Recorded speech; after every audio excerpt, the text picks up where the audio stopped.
Justin Fields, no matter what. All that and more today on the Dynasty newsletter. I'm your host, Adam Wilde, joined by my co-host, Chris Allen. And Chris, last week we did a instant reaction mock. We kind of knew it was going to be bad. You know, we did it the early third round is where we were at in the real draft when we put out our mock. So we were only picking with players available at that time. So we missed out on like Michael Carter, some other players like that. Trey Sermon popped during our draft, so he kind of got drafted wherever. So today we're going to go through that draft and just kind of evaluate and see how have things changed since, you know, we had time to cool down and really let the draft settle in. So, Chris, let's go ahead and spit out our first top six, and we'll take it kind of like a chunk at a time because this draft is kind of chunked into a few pieces, in my opinion. Wait, well, hold up. You said that we knew it was going to be bad. Like, I thought it was fine. What are you talking about, man? I thought our mock draft was fire. So I thought it was actually going to be a lot worse. I thought we were going to have to scrap this, scrap that. Actually, only two players from our mock end up falling outside the top 24 now. So you look at that, and you're sitting there saying we thought it was going to be bad. Look, folks, go right now. Pause this video. Go back and look at our other video. Got 2.3, 2.4K views.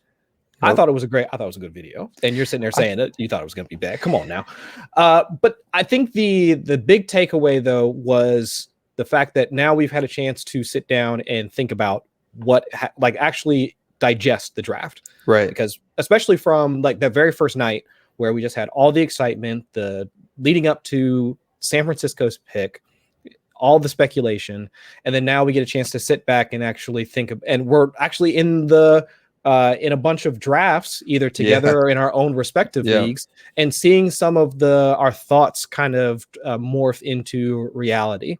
Do we actually think that Justin Fields is like the 101, or do we think Ja'Marr Chase really deserves to be in the first like 6 or 7 picks? Like these mocks that we've done, which are good mental exercises, but they're now translating into actual picks or actual like components like of our team. So it's definitely been a good walkthrough doing this with you and like the rest of the fantasy community, because we're essentially being asked to put our money where our mouths are at this point. Right. So true. I love being able to kind of walk through this with you and walk through this and kind of seeing how some other folks' drafts are playing out, because we're really getting a chance to see, well, how do we actually value some of these players? And a lot of that stuff is coming to fruition. And even though it's only less than a week since the draft is over, we're learning so much more about how we can value these players and where we see some inefficiencies in those values start to pop up. And it's only been like 5 days. And how some of these guys are planning to be used. I mean, the best example that we're not going to have to talk about today is Tutu Atwell. It's like, how on earth does this guy fit with the Rams? Or Eskridge, that's another one. It's like, okay, how is he going to fit with the Seahawks? So we've had time to digest that. Kadarius Toney, I mean, how does he see the field? Who are you taking off the field? Are you taking Slayton off the field? Are you taking Sterling Shepard off the field? You're clearly not taking Kenny Golladay off the field. So where does he fit in when you traded up to draft him in the first? It's another good one. Yeah, exactly. And so for tonight, folks, we're just going to walk through that mock that we did and just start to talk through our process and also try and think about where we see some of you guys falling in some of our actual drafts. In real drafts. Yeah, we're talking in real drafts now. Right. So let's go ahead and hop right into it. So first 6 picks, right off the bat, we've got Trevor Lawrence at the 101, Justin Fields at the 102, Trey Lance at the 103, Najee Harris at the 104, Ja'Marr Chase at the 105, Zach Wilson at the 106. Lawrence, Fields, Lance, Harris, Chase, Wilson. So this is a super flex, no tight end premium draft. And so those were our first 6 picks. So we got 1, 2, 3. Was it 3 of the quarterbacks? 4 quarterbacks. Well, there was 4 quarterbacks in that one. There's not going to be 4 quarterbacks in the top 6 now. 4 quarterbacks in the top 6. And so I think that's where I want to start the conversation. So I know that we're pretty much in lockstep that for the most part, the first 6 picks are probably going to be the same folks, plus or minus 1. So we can think that it might not be Wilson.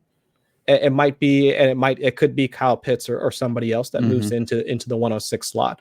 But let's just focus on the first 3. Lawrence, Fields, and Lance. Mm-hmm. Now, if somebody were to come up to you and say that I don't like how Jacksonville drafted, Mm-hmm. I want to take Fields ahead of him because he was my QB2 post-draft, or I like Trey Lance because we've seen what San Francisco gave up to get him. We like the landing spot. We love the weapons already in place. We love Kyle Shanahan. I'm going to take Trey Lance at the 101. I mean, are you going to argue with them about it, or do you think that there's enough merit to taking a guy like any of those guys, Fields or Lance, ahead of Trevor Lawrence at this point? Or are we taking landing spot too much into account? Yeah, this happens all the time in Dynasty. I'm certainly not immune to it either. But when someone's so good for so long, you start to just kind of decide that you're bored and want to go somewhere else. And I think that's what happens with Trevor Lawrence a little bit. I mean, I have respect for the people that are willing to go Lance or Fields. I mean, I clearly love Justin Fields. Justin Fields, no matter what, right here on my chalkboard behind me. But too many people have done way too much research for you to say, I just kind of like Fields better, or I kind of like Lance better. And I mean, if you're playing with your buddies and you just want your guy, take Fields. I mean, I love Justin Fields, but I think that Trevor Lawrence is the slam dunk, and then you start having a conversation at 2 and 3. Yeah, I think it makes sense to me why folks would want to make those moves, right? I mean, just regardless, like it's been kind of hammered into our system at this point that Lawrence is one of the best prospects to come out, comps to Andrew Luck or whatever. Has been the 101 for some time. That's why, if not in fantasy drafts, but definitely in the real draft, he's been locked in as the 101. But now we get these landing spots, and we're looking at the possibility of having a Konami code quarterback playing for Kyle Shanahan. We've got another Konami code quarterback in Justin Fields going to Chicago. And it's just, I'm wondering if it's just, since we've been conditioned almost at this point, that we almost want to try and, I don't know, overthink things when it comes to taking a guy like Trevor Lawrence. Yeah, I would argue Trevor Lawrence is closer to Konami code than not. I mean, you don't think about it with Trevor Lawrence, but he's certainly not with Lamar Jackson Konami code. And I would argue that Fields probably is not technically that either. I think the only one that has that upside is Lance, though Fields is obviously going to be the second or third fastest quarterback in the league. But the guy that truly can look like Barry Sanders running the ball is, you have your Lamar Jackson, and then if you want to shoot for the stars and pick someone else that could be like Lamar Jackson, you'd have to say Lance. But Trevor Lawrence is no schmuck in the rushing game either. I mean, he's going to get his yards on the ground if he needs to. So that's another thing to look at. And lastly, if you don't like the Jags draft, I don't really understand why. I know that a lot of draft scouts that do this for a living don't like the values they got, and that's way above my head. But I do know that they drafted this guy in ETN, and then they also drafted a corner high, and they already had Henderson at corner. So they're clearly valuing good football, I should say, is what I'm trying to get at. I mean, they're going to have a decent defense, and you have DJ Chark, Laviska Shenault, who everyone loves, and Marvin Jones is perennially valuable. So I don't really see what there is to not like on Trevor Lawrence. Besides, like I said, it just gets boring to make the pick that everyone tells you have to make for the last 2 years. Yeah, I think there's enough set up around him that despite the fact that we're not as thrilled with the way that Jacksonville wound up using the rest of their draft capital in the the second half was pretty bad. That's really what people are getting at. Right. And also Urban Meyer coming out and saying that he wants to use Travis Etienne as his third down back. Right. I mean, also lumping in both James Robinson and Carlos Hyde as the 1-2 punch ahead of Travis Etienne. I mean, there's a lot of just like non-feel good things coming out of the press conferences for Jacksonville at this point. But I do think that if there is a case to be made, at the very least, I think there's a case to be made for Trey Lance. Justin Fields, I'm struggling with just because of the way that the pressers that Ryan Pace was having afterwards, saying that they kind of comped the situation that they have now to what the Chiefs had with Alex Smith playing ahead of Patrick Mahomes for a year. And it's like, this is not the same thing. What did I talk about all offseason? Good luck keeping Justin Fields off the field. Yeah. Like, I'm not being hyperbolic. I'm not being a super fanboy. I'm just telling good luck. When you have Andy Dalton running your first team offense and you've got Justin Fields running the scout team, we'll see how long that takes to flip. I'm just saying that right now. I'm not guaranteeing week 1, but we'll see how long that takes to flip.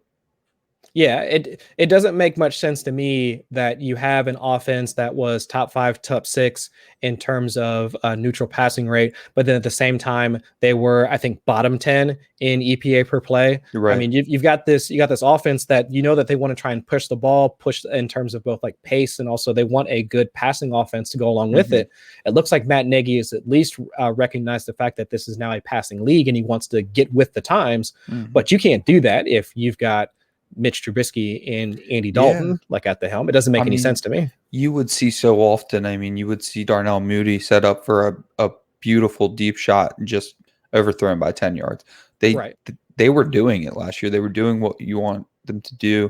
They were passing at an above average rate, but they didn't have a quarterback that could push the ball down the field, and it turned into a lack of possessions. So that's why, and then that's how you end up with a terrible EPA. So it's like, if you just get Justin Fields in that offense last year, you might, they made the playoffs, you might advance even. So, I mean, how do you look at last year and be like, nah, we'll stick with Andy Dalton? No, you don't. You were doing the right thing. You were trying to call the right plays. It wasn't working. You have a quarterback standing there holding a clipboard that can make it work. He's playing. So that's why he's my 102. I just haven't seen enough football from Trey Lance, and not his fault, no one's fault, honestly, not. But if I have Trevor Lawrence and I have Justin Fields, who I feel really, really, really good about, and I saw them in big time games against big time competition, including Justin Fields, just like saying, hold on, Trevor Lawrence, let me quiet you down a little bit. It's hard for me to not go with that. I mean, I think all 3 can hit. Trevor Lawrence is probably guaranteed to hit, in my opinion. Justin Fields and Trey Lance have good opportunities to hit. But I feel like Trey Lance's pick was more indicative of the San Francisco offense, and he does fit their offense great. So they're going to do some crazy stuff, man. That's going to be a lot of fun. I just don't know if I can invest the 102 in hoping that their offense, ends up being a lot of fun. 103, absolutely, every day of the week. I think that's fair. If folks do want to try and make the move and take the guy that they know is most likely going to start, if not week 1, then fairly early in not, I was about to say Kellen Mond. I was like, I know that's not Trey Lance. That's what I'm thinking of. I think because if we're looking at the way that San Francisco's operated the past couple of seasons, I mean, San Francisco 22nd in EPA per play as an offense, and that's with a banged up Jimmy G, Nick Mullins, and CJ Beathard operating that offense. So now if they actually have somebody that's a bit more mobile, a bit more accurate in Trey Lance, I get it. I get the allure. I do too. Here's the thing with this is how it works in my mind. I see it with Trey Lance. I see why Sigmund Bloom is so excited about it, and Matt Waldman loves him too. And I see everything that they see. In my opinion, it's like, is it worth taking the risk, hoping for absolute ceiling?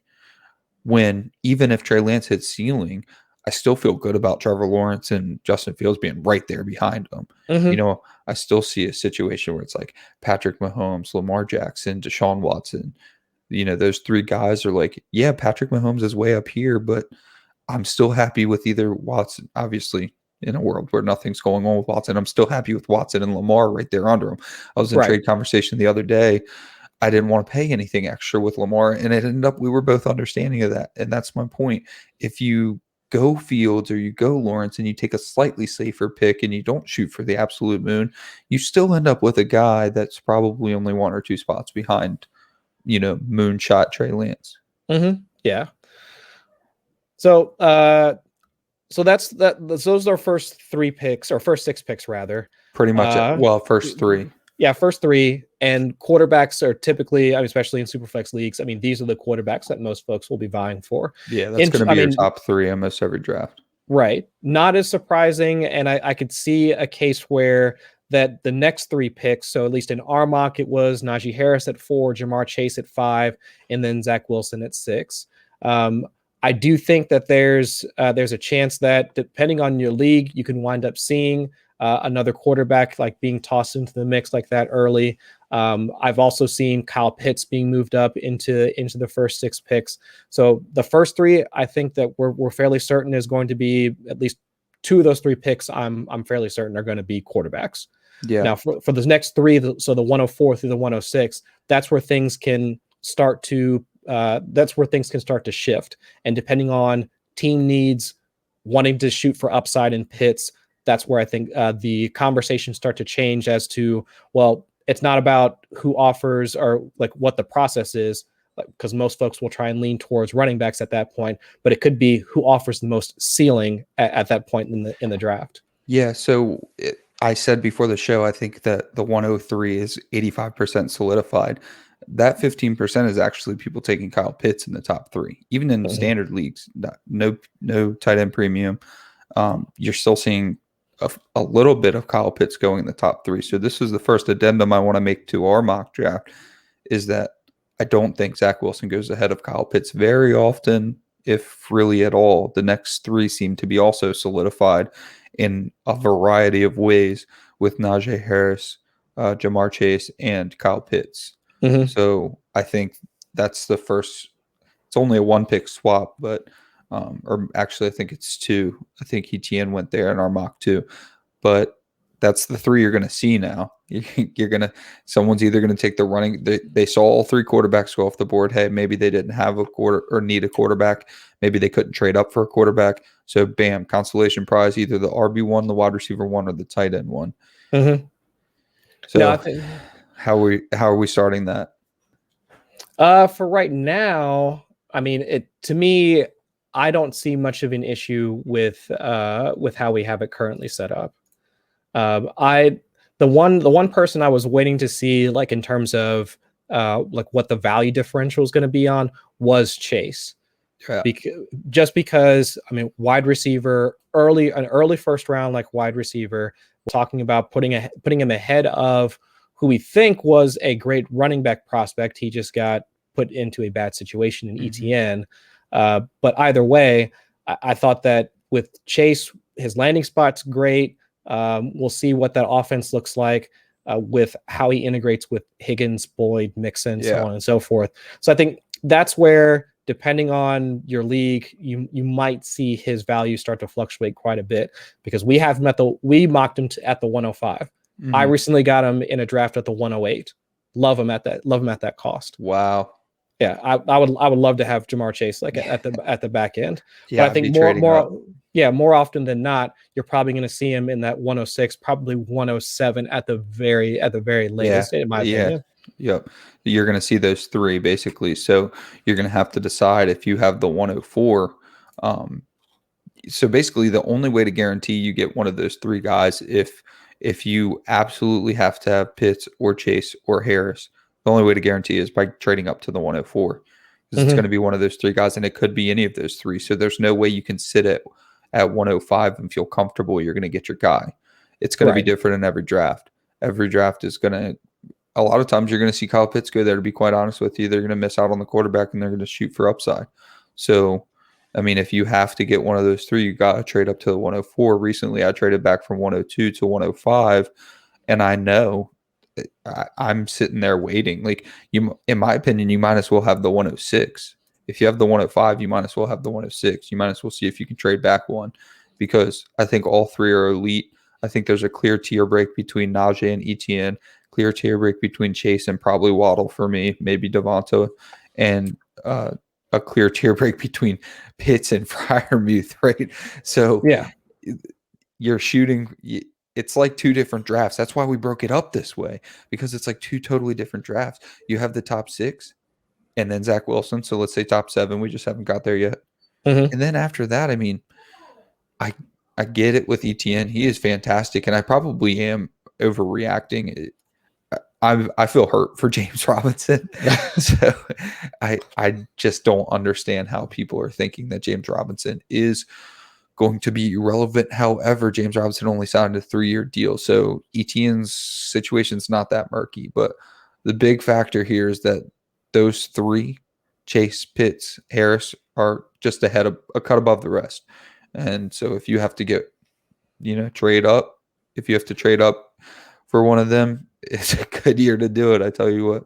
Yeah, it makes, but the one thing that I'm trying to reconcile in my head is why the massive gap between the first three quarterbacks and then we get to Wilson. Yeah. I mean, it's those three guys up at the top within the first at least 4 to 5 picks. Chase, Pitts, maybe Harris, depending on definitely Harris. I'm thinking maybe Etienne, but then you see Wilson start to fall, and there's a sizable gap in terms of what dynasty managers are going to have to spend in order to acquire him. But Wilson has just as high of draft capital as the other guys. I mean, more so than Justin Fields. Yeah. And we know he's definitely out of all those guys. Other than Trevor Lawrence, we know for sure. Not even Trey Lance. We know for sure. Week 1, it's going to be Zach Wilson out there for the Jets. So is it the stink of the Jets that is kind of making us fade him? Because at this point, I'm almost thinking about him as a value. If we all thought that he was going to be the QB3, QB4 out of this class, and he has the draft capital to back it up. He is certainly a value. I think the Jets propped him up because I don't know that there's that many teams that were going to take him that high if the Jets didn't. I mean, it feels like he goes to the 11 range too if the Jets don't take him at 2, and that's okay. But the Jets have a big rebuild ahead of them. And I think that's the stink you're talking about. However, could be a little nearsighted. He certainly has weapons. Probably won't have Jamison Crowder. That's $10 million that they probably don't want to spend when they just got Elijah Moore. But, hey, you back up your quarterback by going second round. You get him who I think is a pretty studly wide receiver in Elijah Moore. So they got him Corey Davis in free agency, even though Corey Davis really thought he was going to be catching passes from Sam Darnold. But whatever, I'm sure he'll be just as happy with Zach Wilson.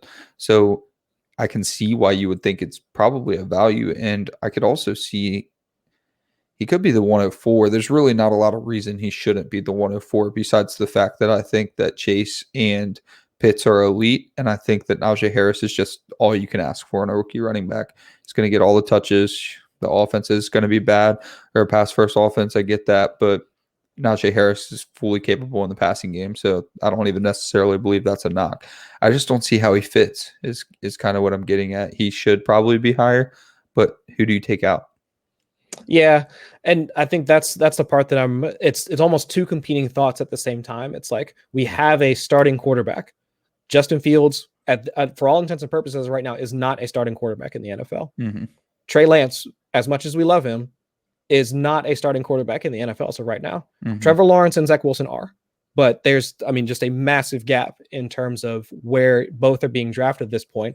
And if we look at the Jets draft as a whole, this is kind of what you would expect. This is almost what we expected the Jacksonville to do for Trevor Lawrence, that what the Jets wound up doing for Zach Wilson.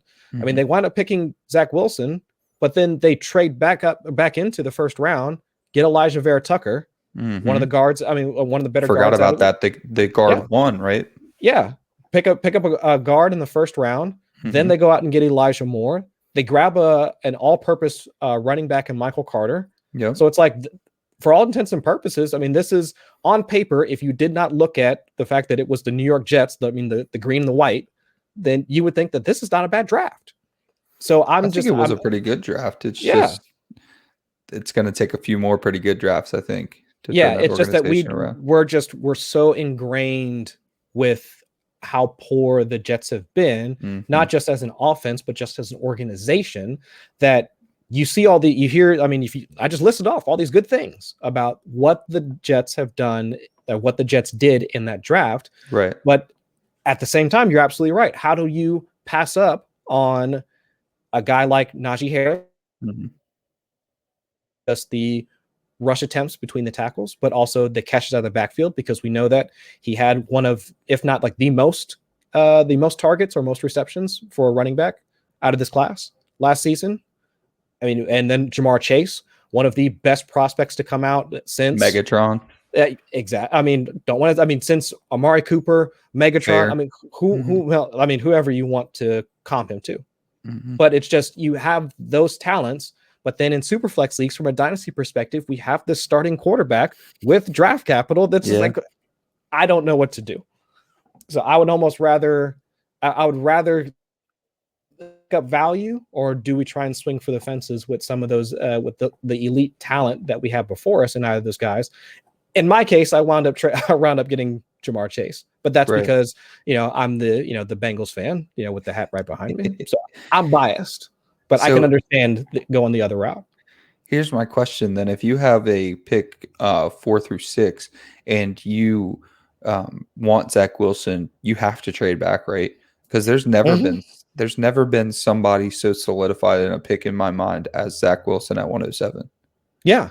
I mean, that would be, especially from a dynasty value perspective, if that's what you're aiming for. So if you're one of those teams that, you didn't want to have to trade up to get Trevor Lawrence or Justin Fields or Trey Lance. You didn't want to trade up to get one of those guys, but you're still looking for a quarterback out of this class, and you're sitting at the 104, 105, flip that for the 106, 107, get some additional get some additional picks out of this season, and then grab Zach Wilson at the 107 after the folks that want Jamar Chase, that want Najee Harris, that want Kyle Pitts. If those are the guys that other managers that are towards the back end of the first round are gunning for, then go ahead and take that and get that value off of a guy that we know is going to be starting week 1 at a position that we know is going to be at least productive for fantasy purposes.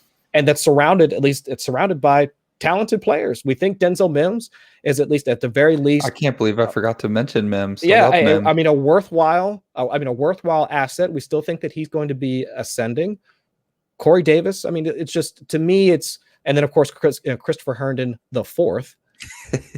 it's to me, it's just on paper. Again, if it was any other team, we'd probably be like, oh, okay, I'm into this. Minus Adam Gase. So it's just, and I love Robert Saleh.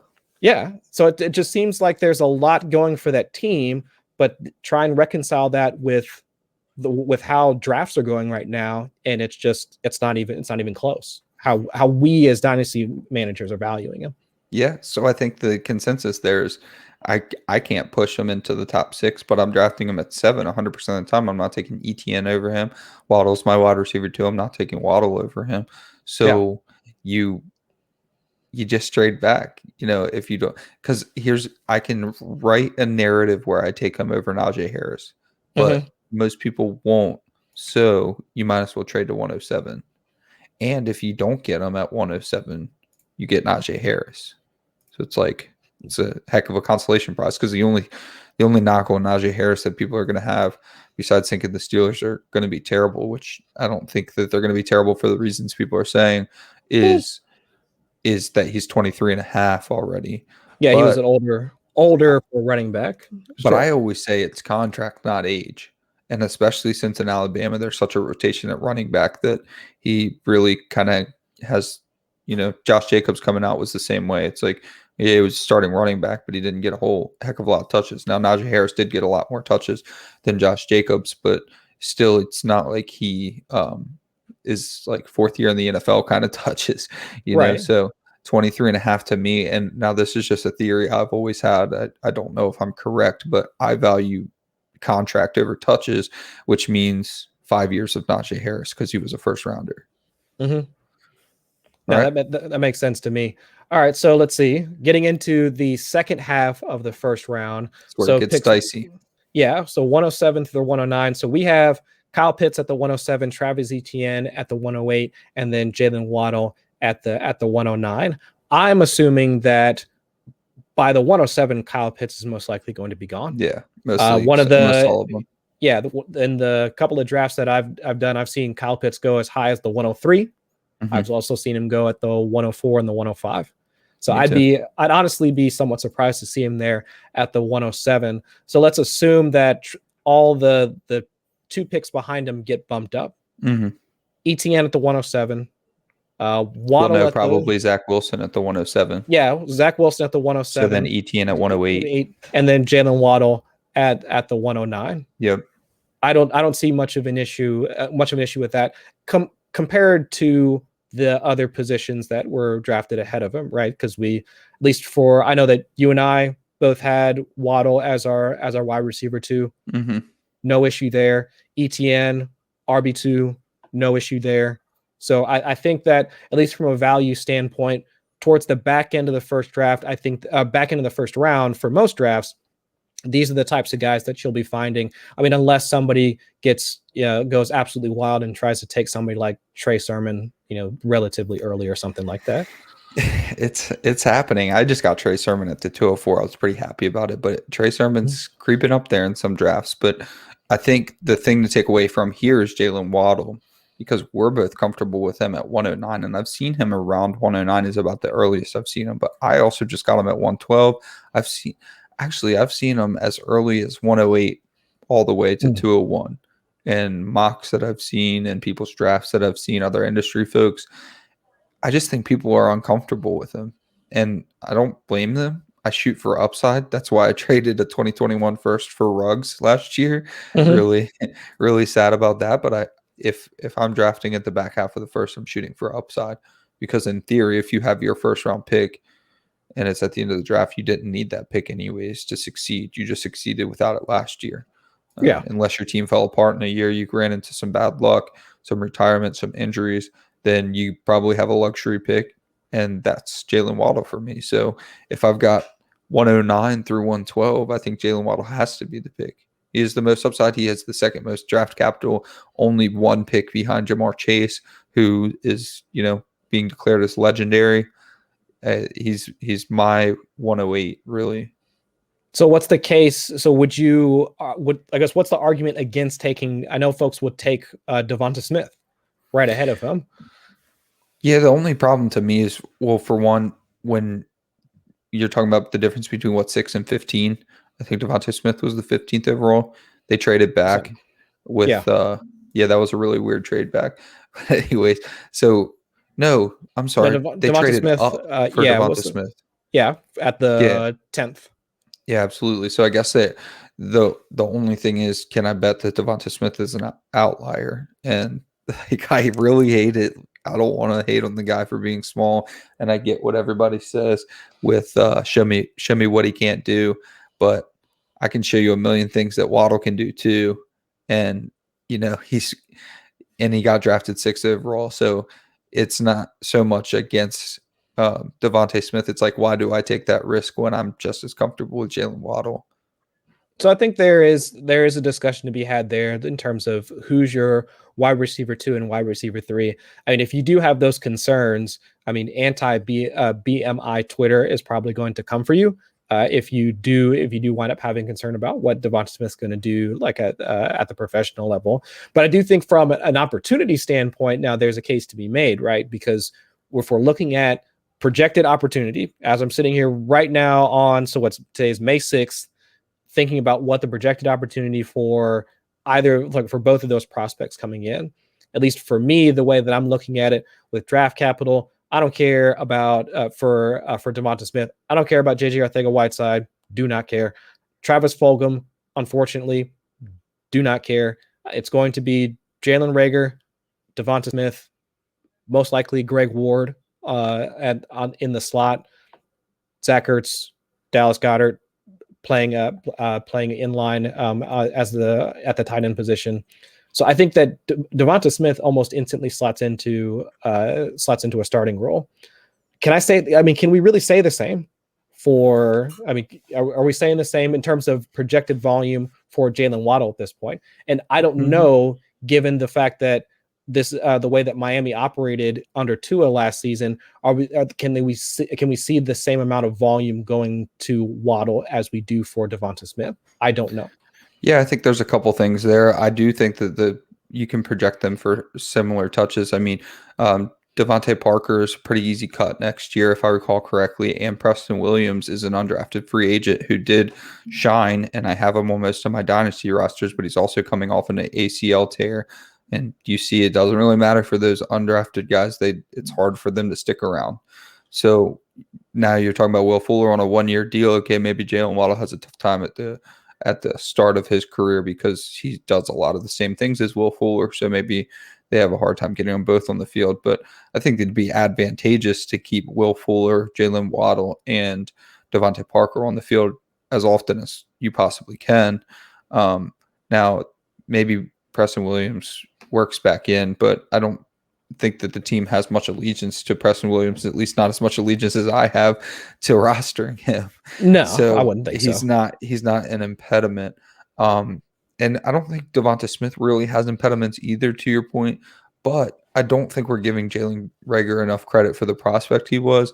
I think he was very, very highly touted amongst our industry coming out, and then we kind of forgot about that, even though Carson Wentz played some of the worst football you could possibly play as a starting quarterback.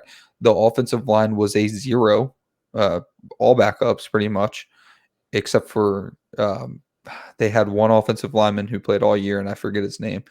And then you saw him come on with Jalen Hurts. So he had some of those nice showdown games for us on DraftKings with Jalen Hurts. So I think that we're discounting Jalen Reagor just a little bit too much. But you're right. It's probably similar. But just like I said earlier with the difference between Fields and Lance with me, why do I – and it's not against you mentioned BMI Twitter that I don't want coming for me because I'm not anti-BMI either. It's just a tiebreaker. Devontae Smith is still my wide receiver 3. I still think he's going to be productive in this league. But why am I going to bet on probably a once ever outlier in terms of BMI? I guess Marvin Harrison was close, right? That's the main comp. Yeah. When I could take just take Jaylen Waddle, and I think that the Dolphins have actually been doing a pretty good job drafting. So I also trust that 6 overall value. That's so a few things. I think one, you bring up the good point that the Dolphins have been putting together their team in the right manner, like doing the like soft tank over the past couple of seasons, the Laramie Tunsil trade, so on and so forth, in order to kind of put them in the situation that they found themselves in the 2021 draft. So when they invest in a guy, you know that they had to have been sure about what they're going to do with that asset. It's not like and I hate to rag on the Giants and whatever, but just like their pick of Tony. It's the anti-Kadarius Tony. I was just about to say that. That's what it seems like. And like I don't want folks like Steph Smalls like come after me because I'm like, ranting about her Giants or anything like that. I mean, but it's trying to think through how teams are projecting their future and how they want to use their assets that are going to be out there on the field. And you bring up another good point in that we're thinking about, or at least I'm thinking about, what their production could be in their rookie season. Because if we're thinking about what's going to be their almost instant impact, and and for wide receivers, that's important, right? Because we don't want to be stuck holding the bag like we did with N'Keal Harry after the 2019 season, where it's just like, it's going to be, great draft capital. We think it's going to be a good situation, and then nothing happens. So we want them to hit like right off the bat. And so for me, I'm thinking about Philadelphia. I mean, that was, I think like 5th or 6th in deep ball rate, like top 10 in terms of neutral passing rate. And then Miami, almost the exact opposite, because they were trying to work with Tua and bring him along. And with Jalen Hurts, we saw like what he can do in terms of the deep ball, efficient passing offense, so on and so forth. So you think about those things and the recency bias that's attached to the 2020 season for both Miami and Philadelphia. And so most folks would want to immediately put Devonta Smith like up the very top. But this is Dynasty.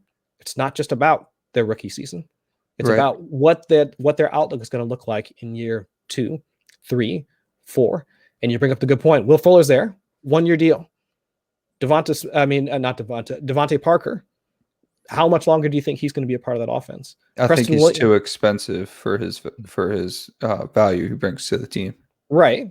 And so, and even Preston Williams, they don't have much tied to him. So it's entirely possible that while his rookie season, Waddle's rookie season might be clouded, year 2, year 3, if he even does a decent amount of production year 1, his opportunity in that offense could wind up expanding as we see some of those folks start to transition out of the offense. And also assuming if Tua winds up taking a step forward, hopefully, then it's completely wheels up for Waddle at that point. Yeah. And I hate to bring up BMI because I'm so supportive of Devonta Smith. I'm talking about a single tiebreaker inside a tier, which is why I do tiers. But when you come up to draft day, you can't take them both in the same time. So that's where you have to tiebreak tier. It's a very small tiebreaker. Look, he's my wide receiver 3. I think he's going to be successful. I loved his answer to Shannon Sharp when he said, tell us about how the weight issues. And he's like, look, man, I eat. Like, I don't know what you want me to do. This is what I weigh. This is how I play. I love it. He's my wide receiver 3. He's the only player that's in between Waddle and Devonta Smith for me is Travis Etienne. Yeah, I mean, the whole weight thing is kind of bothersome because you don't think him going to such a prestigious program. I mean, you don't think Nick Saban would have thrown a sandwich at him at some point if he really thought that the weight was an issue? That's what he said in that interview, actually. So he was really mad at Saban because he kept coming out and working out for Alabama, and they wouldn't throw him a scholarship. So when they finally did throw him a scholarship, because they were worried about the weight, when they finally did, he said the first thing Saban said is start eating. Yeah, he's been eating, and Alabama is probably one of, if not the best weight training programs. I mean, everyone says Oregon, but it's got to be top 5. Sure. So he's basically been in an NFL training room. So don't come at me with he's going to put on weight in the NFL. No. If he was playing at Appalachian State, you're probably right. He was playing at Alabama, which is close to an NFL organization as you can get. It's okay. He's not going to put on weight, maybe 5 pounds, but just don't bank on that. If that's your tiebreaker between him and Waddle, that you think he's going to gain weight, just the opposite, it's not going to work for you. He's not going to. Yeah. So, all right, to round out the first round. So at the 110, we had Devonta Smith. So that would be our wide receiver 3. Javonte Williams at the 111. So that would be our RB3. Mm-hmm. And then Mac Jones to round out the first round. So that would be our QB5 at that point, if I'm not mistaken. Yep. So I don't think there's going to be too much of a shift in terms of the names that are going to come like towards the back end of the first round. I can't really see too many other players that are outside of the first round that we didn't mention that should be a part of the first round. Again, unless somebody gets a little hyphy and winds up taking Trey Sermon at like the 112, which I actually saw in a draft. I've seen too. I think the only difference is that Javonte Williams is going to move up much closer to Travis Etienne than we initially had him. So a lot of people are going to see Travis Etienne leave the board and say, well, I got to get my running back now. Mm-hmm. But because I'm seeing Waddle and Devonta Smith rounding out the first round, and I've seen Mac Jones 201 a lot in SuperFlex. I don't know if that's warranted, to be quite honest with you. I think he still belongs in the first. 112 is actually where I'm comfortable with, because we had a discussion. I said, hey, I think we messed up when it was time to take Mac Jones. I'm like, 112? Really? We're at 112? And then I'm like, all right, who are we going to move? Like, okay, I'm not taking him before Waddle, not taking him before Smith, not taking him before Etienne. Talk about it at Javonte Williams, but that's where we had him, 11 and 12. If you wanted to flip him, you could, but you're not going to get Javonte Williams at 12, so that's not realistic. So when we put our mock together, that's the best we could do. We wanted to draft Mac Jones, and you can't get him pushed higher, except for, like I said, if Devonta Smith falls. Like, I've seen Devonta Smith at 201, and then I've seen Jaylen Waddle at 112. So that's the only way you get Mac Jones, is if you push those 2 receivers back, which I think is not warranted. No, to me personally, I would prefer the receivers ahead of him. Maybe if you want to make the case for putting him ahead of Javonte Williams, I would entertain that argument. But at the very best, that pushes him to the 111. But everybody else that we've discussed so far, all the quarterbacks, he was, at least especially prior to the draft, I was lending some credence to the idea that he was going to go to San Francisco, so I can understand him being in like the top 3 in terms of quarterbacks. Mm-hmm. But Now, given his fall in not just draft capital, but also his landing spot, because he's probably going to spend most of his rookie season sitting behind Cam Newton, I can't justify him going ahead of any of the quarterbacks we discussed earlier. All starters, all have higher draft capital, all in better situation. Not all starters, but most of them are. And but if like you want to talk about the wide receivers and running backs too. I mean, all those guys, better talents, better situations. If you want to talk about the Adam Gase stink on the Jets that we were discussing earlier, where it's like, yeah, but they have 3 years to rebuild. If you look at that Patriots roster and it's not the Patriots, they're in a massive, massive overhaul. They need to completely overhaul that roster. Now, it's the Patriots, so we don't say that. Those words are forbidden. Bill Belichick will never be rebuilding, right? So, but I mean, there's only so much Bill Belichick can do. Now, they do get 3 starters back on defense who opted out last year. Maybe that helps them. I don't know how much that matters for Mac Jones, if at all. But, you got they added Ramondre Stevenson. That's probably going to be like the Kenjon Barner type, like Rex Burkhead type role. So that's not super helpful to Mac Jones. And of course, in free agency, Kendrick Bourne, who I've rostered for years because of preseason DFS, is not going to move the needle much for you. And Nelson Aguilar, who, for what it's worth, did fantastic last year in a little resurgence, but not for the money he's being paid. So the point is, if there's a knock on Zach Wilson that gets him to 107 because his team's in a full rebuild, I don't know that the Patriots aren't in a full rebuild either, even if they don't want to be. No, I don't think so. So it's hard for me to make the case for moving Mac Jones ahead or just significantly ahead of where we had him at. So it's really just we're trying to feel out the rest of your draft. What other dominoes have fallen before you get to that pick? If you're sitting at the 110, 111, 112, before you're thinking about pulling the trigger, because I've seen in the draft I keep referencing, saw Jaylen Waddle there at the Waddle didn't go till the 111. Actually, Devonta Smith actually didn't go until like the 201. Yeah. So it's like you'll see stuff like that.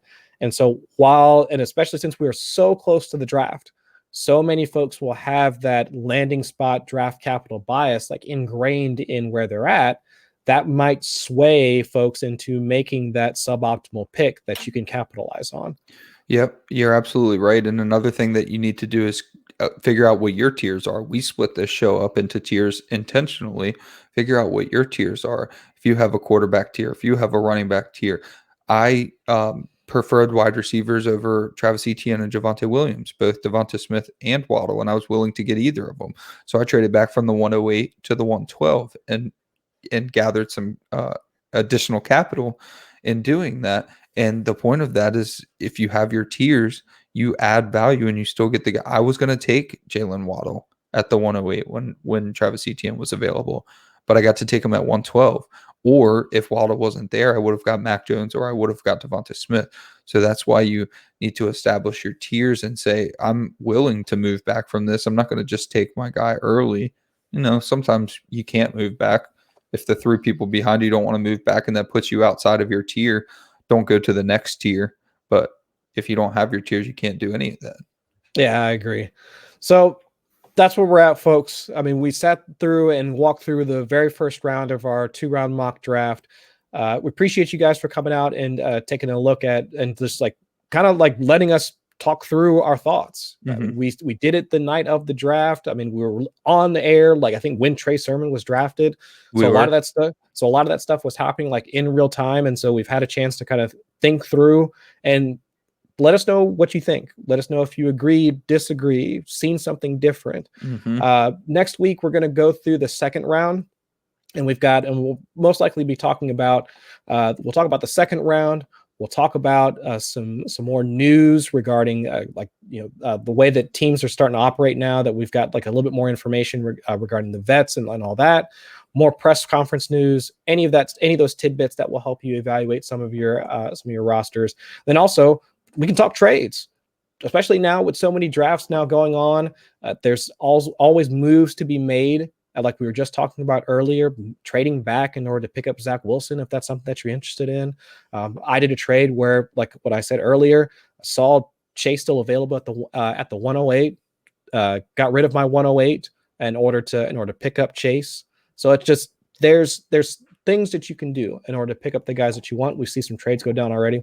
So that'll be a part of next week's show. So between now and then, drop us a like, drop us a comment, subscribe to the Football Guys network of shows. Audible going on Thursday nights. We've got Lauren and Dave Kluge. Yep, doing their 2-point stance on the couch. It's just Chad, Jordan doing their Dynasty show too. It's just nothing but content coming from the Football Guys Network. So we appreciate Joe Bryant and the rest of the crew letting us come out here and chat with y'all, and you guys getting a peek into our mindset and how we're doing things. Sign up for Football Guys right now. Early bird pricing still on the way. Yep. Hop all over to footballguys.com. Check out the early bird pricing. Get that subscription ready right now. Between this, best ball lobbies and everything that's going on over at Underdog, so much stuff that we can get involved in. Fantasy football really is a year-round activity. So go ahead and hop in there. You'll probably see me in one of the lobbies. Because me too. Yep. So definitely come find us out there. Adam, is that all we got for the folks tonight? Yeah, so I just want to point out, if you're not already subscribing to the Football Guys newsletter that comes out daily, go ahead and subscribe to that, because we're going to start marrying our show over to that Football Guys newsletter put out by the owner, Joe Bryant. That's why we're called the Dynasty newsletter. So now that that's coming out regularly, we're taking the news from the real NFL, applying it to Dynasty. So you're going to see a lot more of that coming up. So make sure you're subscribed to that newsletter so that everything kind of meshes together well. Besides that, that's all I got. All right. Well, thanks again, folks, for coming out and chatting with us, and we'll catch y'all next week. Peace.